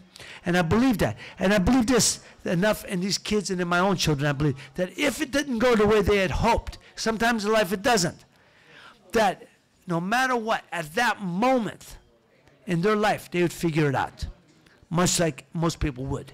If it didn't go the way they planned, like I know a guy who couldn't get into medical school. Broke his heart. He was heartbroken. Couldn't get into medical school. So what did he do? He became a lawyer, and a top-notch lawyer. Guess what? Option. He didn't have a fallback plan, didn't have a backup plan. He just realized at that moment, smart guy, had a lot on the ball.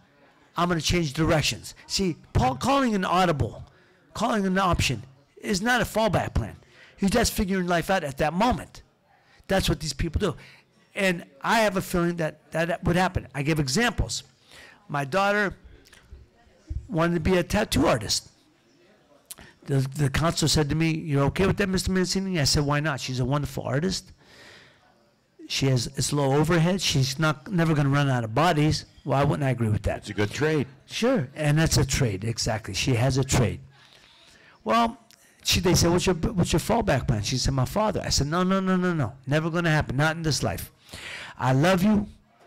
Me and your mother did your best for you. Now it's your time to fly. Well, I'll be there to help you, but I'm not going to be here to be a fallback. But there's no fallback. You're going to do it on your own. My daughter figured it out. She became a waitress, which a lot of people do, because she figured it out. Then from a waitress, she became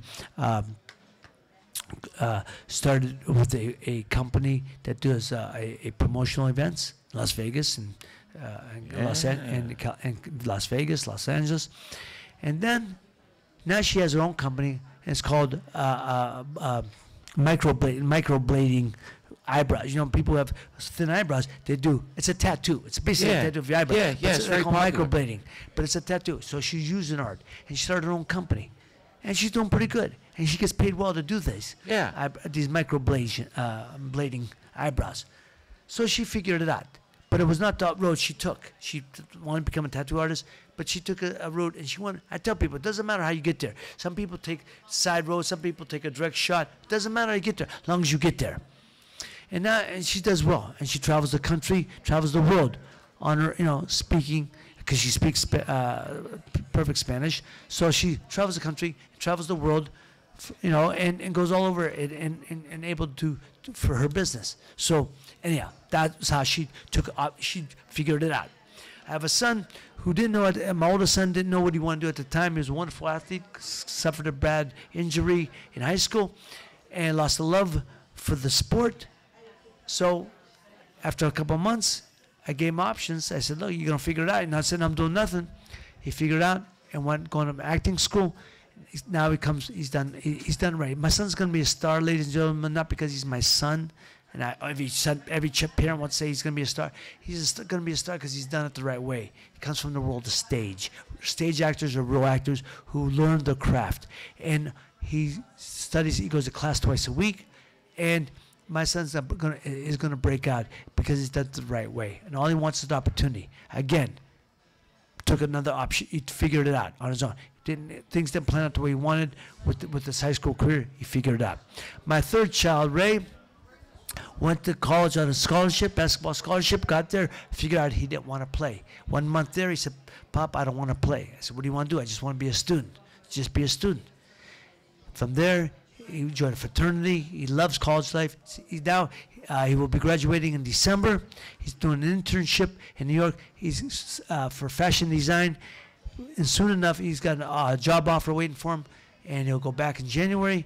And soon enough, he'll have his own Ray Mancini line of fashion. My point being is they all figured it out. When things didn't happen the way you want, when things don't happen the way you want, you'll figure it out. And they did. I had enough confidence they would. And I have enough confidence in your children, they will. So when I get people tell me, so you're telling them wrong, no, I'm telling them they're right. Failure's an option. They're not going to fail. They'll succeed. It may not be planned, it may not what they originally planned, but they'll figure it out on their own. But they didn't have a fallback plan at the time. They figured it out. And it may not all be sunshine and roses getting there, but they get there because where they were going, they were trying to get there, and they learned enough on the way. That's it, Vike. But people who tell the parents, well, what you have a plan B? You're leaving them room for doubt. You're giving them room for failure. That makes perfect sense. Well, I do not. So, ladies and gentlemen, when I told these kids that backup plans are for and then in the front page it said Ray Mancini says backup plans are for those who plan on losing. That's not what you said. Yes, I did. Well, I did say that. You did, but that's not what you meant. Said, well, no, I didn't mean that. I said, but no. What I meant was somebody said, okay. No, somebody said, I read somewhere else that said, or I heard somewhere else that said Ray Mancini's backup plan is for those who plan on being losers. That's what I didn't say that. Yeah, no. Not yeah, plan it's on being different losers. than what you said, though. Yeah, definitely. At least for those who plan on losing, meaning they're not going to be losers, but plan on losing in the first opportunity.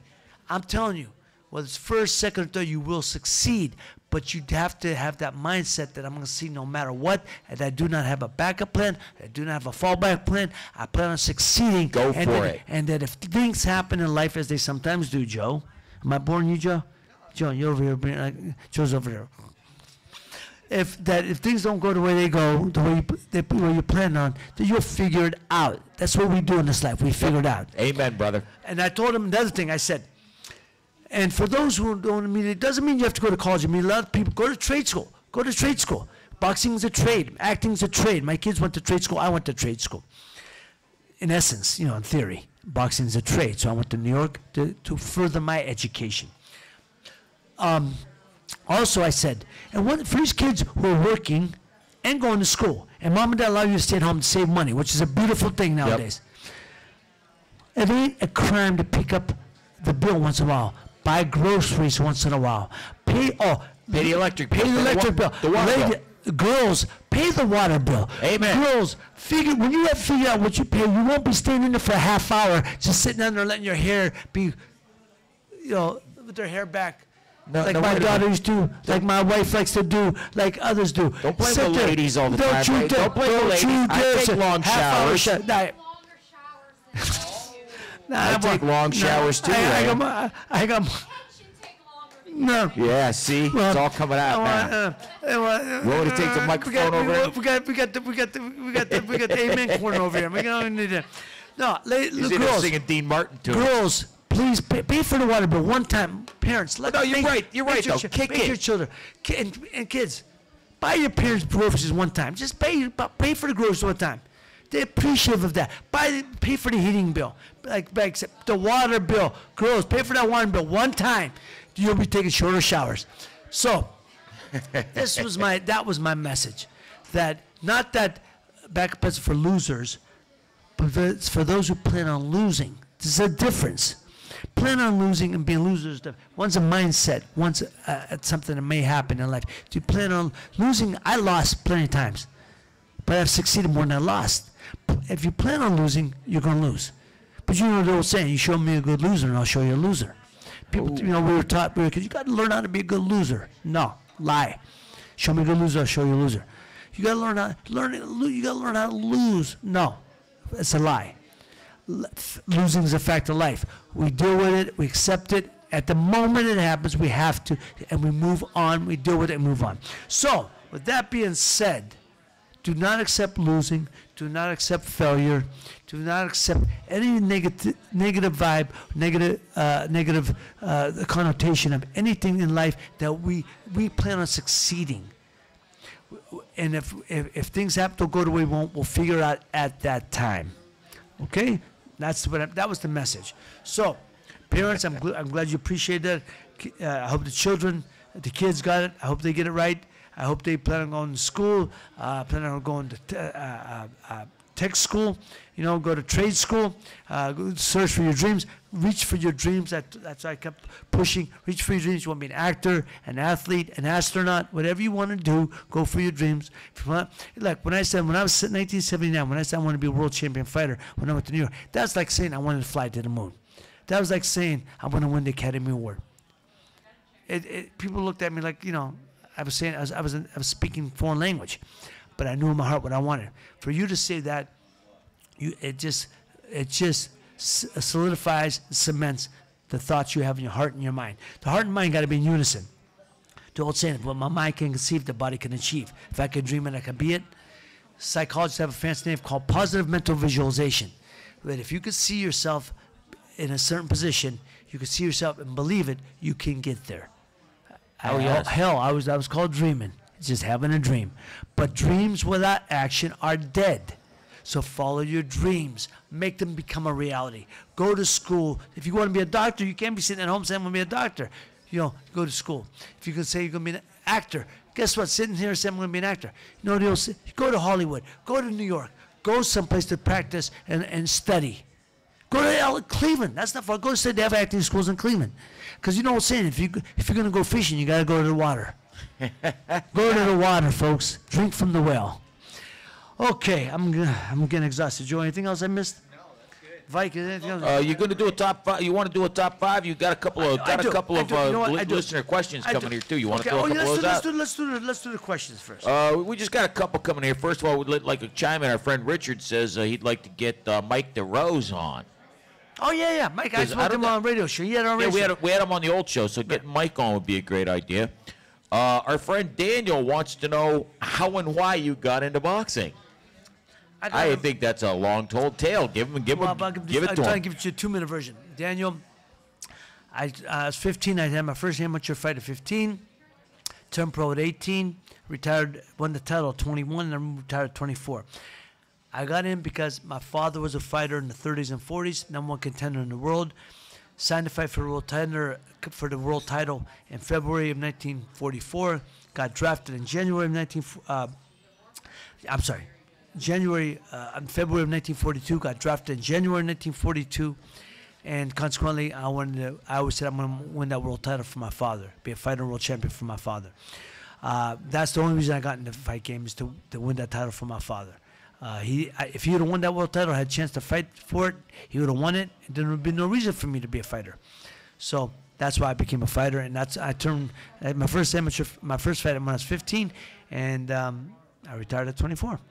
There you go. There's the now. I want to send a shout out to our friend Joe Trolio. He's out there watching right now. He's a fellow Vikings fan. Hey, Joe.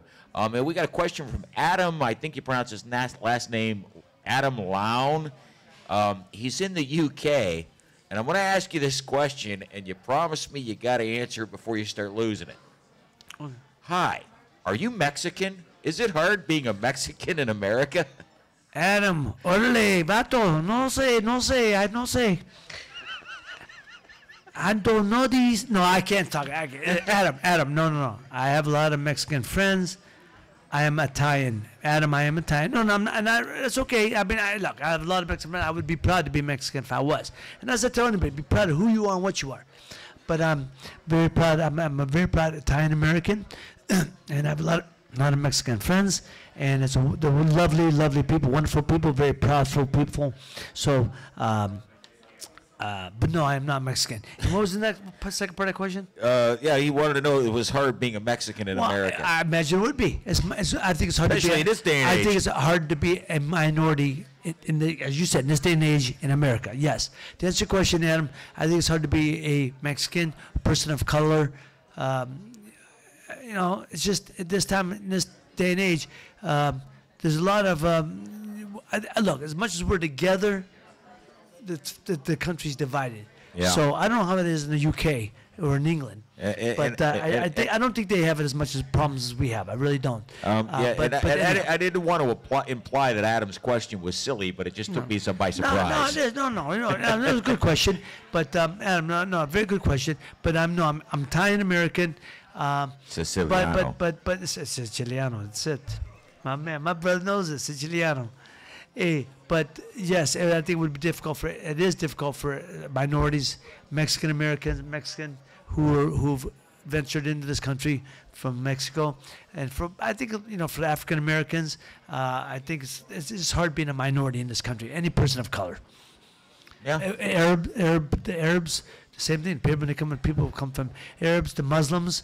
It's very difficult. They get a lot of flack for that. And you can sympathize with that because when your family came here back when, and they had to put up with a lot of the same grief for being from Southern and Eastern Europe, for being Catholics, for speaking a different language, and so you can sympathize with that to a large degree. Absolutely can.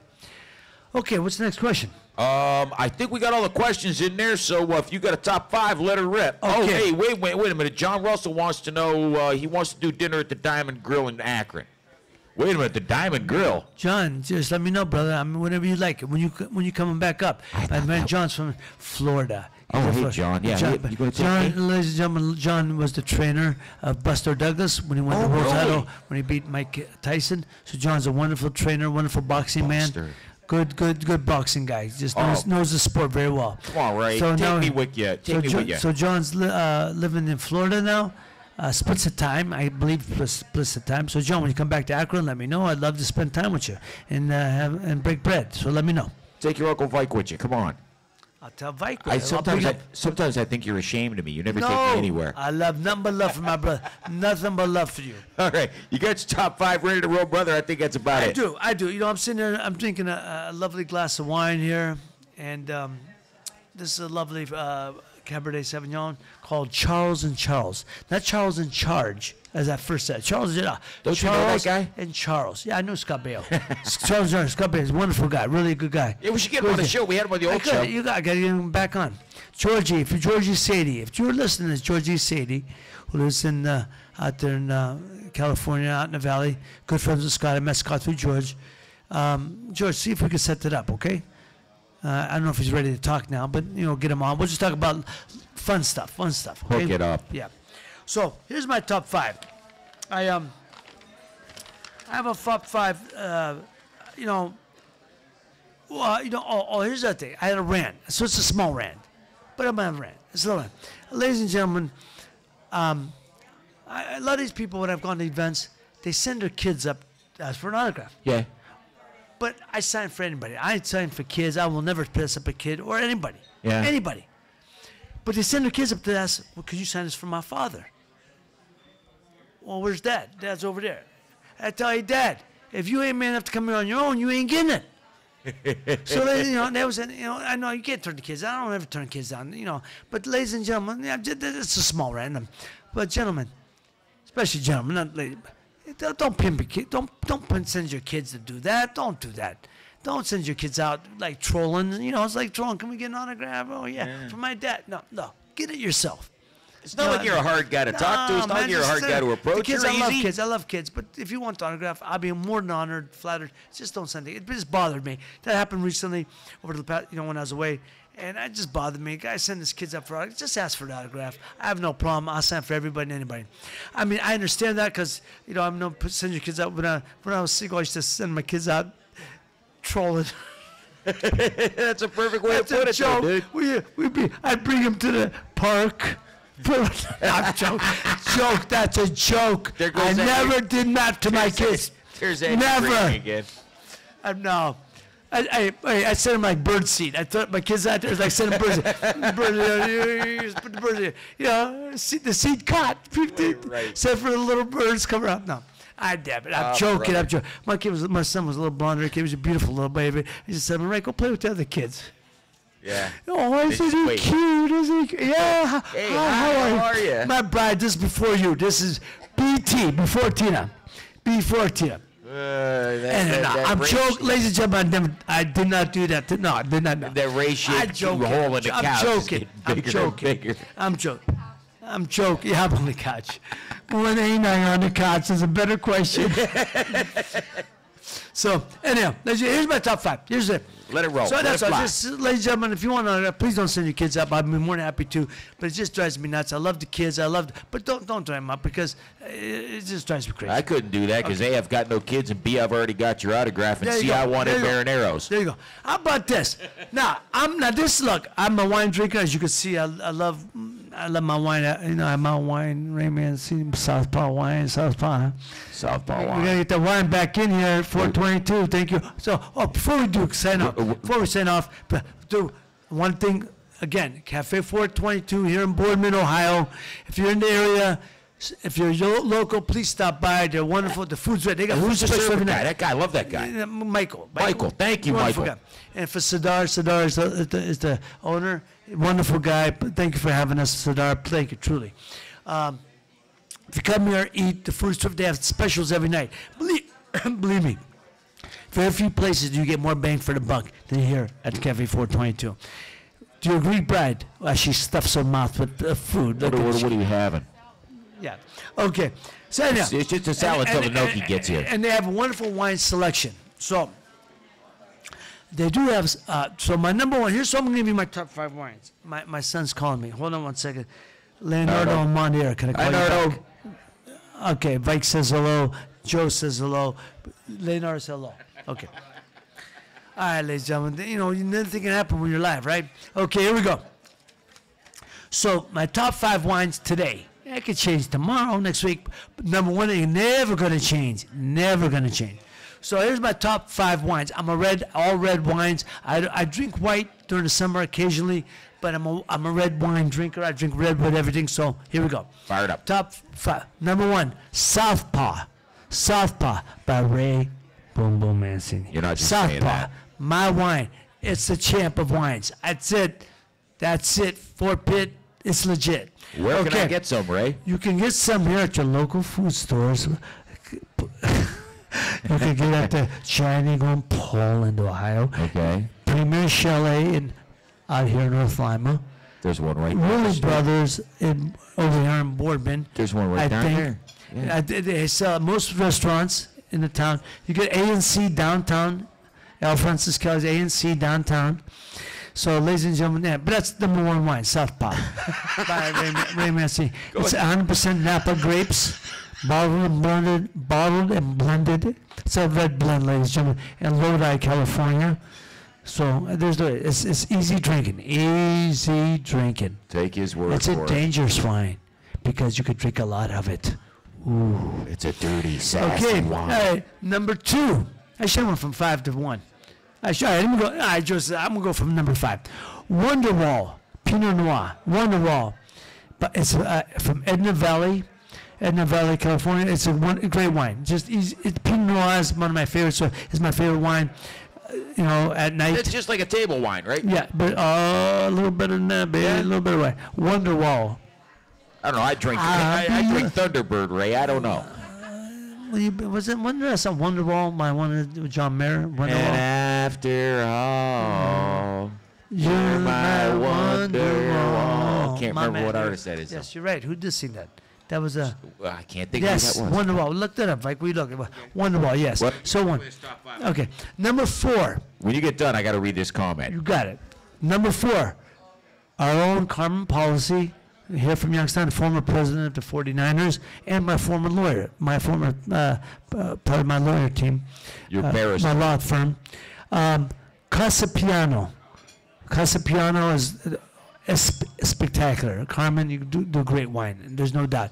And 100% up Napa. He has his own vineyard up in Napa.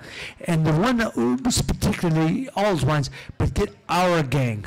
Our Gang, like Our Gang, Right, like Spanky and Our Spanky Gang. and Our Gang, right. It's called Our Gang. Casa Piana is the brand, is his wines, but get Our Gang Cabernet. Yeah, it's spectacular. Cabernet Sauvignon.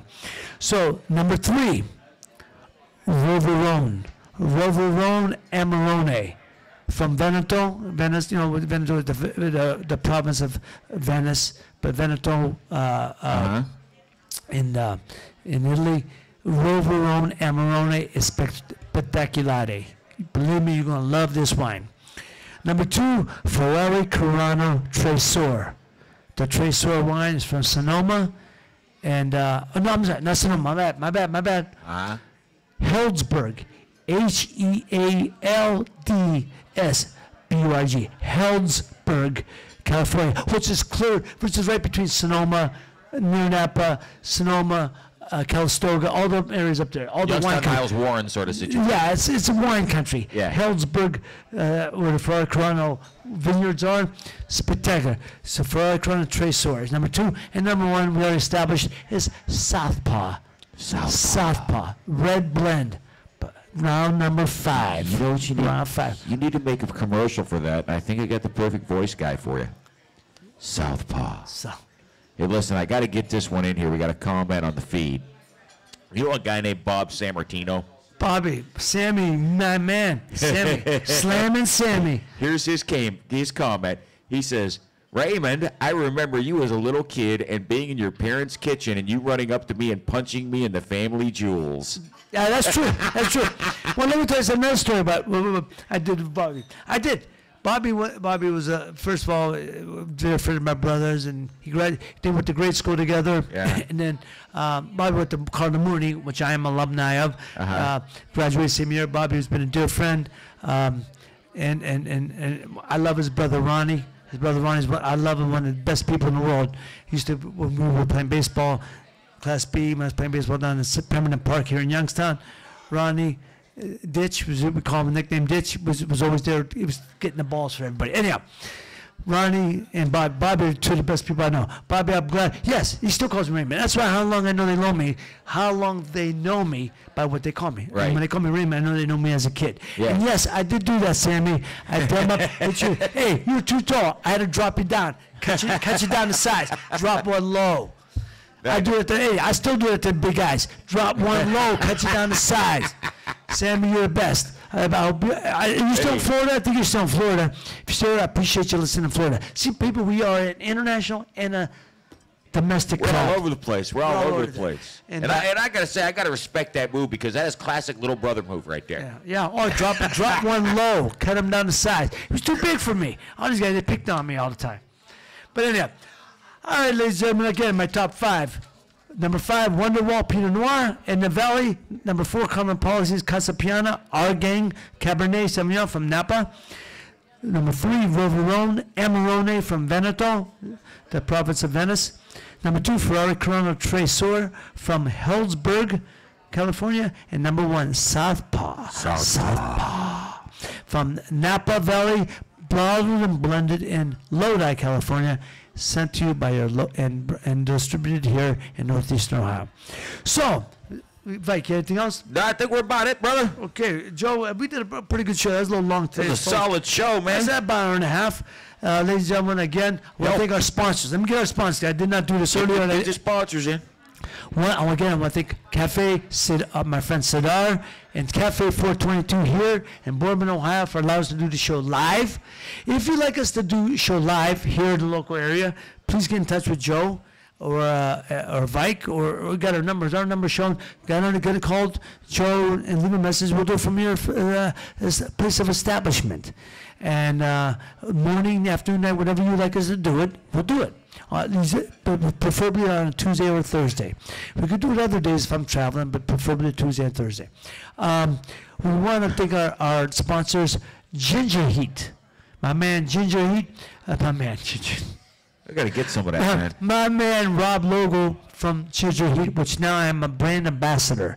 I like that term. I'm a brand ambassador for Ginger. So if you go to www.gingerheatmusclerub.com.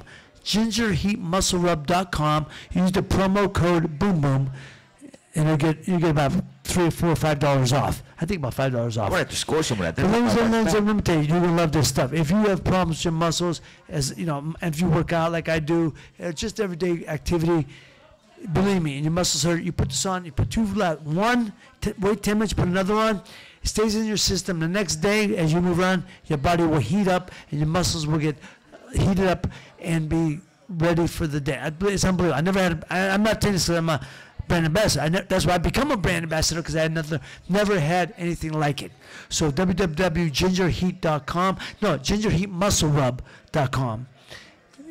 Promo code Boom Boom, and you're in.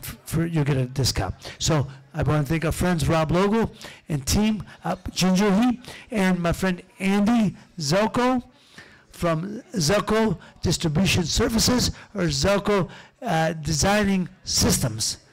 Same thing, ZDS, which I also am working with. Randy has direct from factory to consumer. They do all indoor granite tops, top of line granite tops, granite, what else? Granite, all type of cabinets, flooring, doorknobs, all the stuff for your all interiors if you're home, in restaurants or bars or whatever. But ZDS, go on www.ZDS, and again, just tell them Ray Mancini sent you, and you will get some type of discount, I believe. So, okay, ladies and gentlemen, I'm exhausted here. People are tired of hearing me. I got it. They pay no attention to us, or they zone us out by now. But anyway, I appreciate our Everybody friends hates me. again. I'm going to go eat worms. Cafe 422 here in Boardman, Ohio, for allowing us to do this.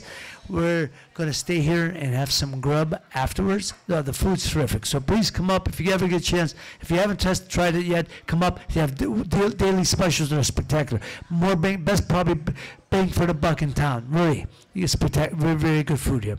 So, okay, ladies and gentlemen, thank you for allowing us to have joined us for another round of the Boom Boom Room.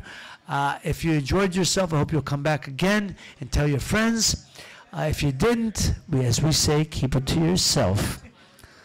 Omerta, keep it to yourself. Okay, thank you so much, and truly enjoy myself today. Take care of each other, love each other. Good night, God bless.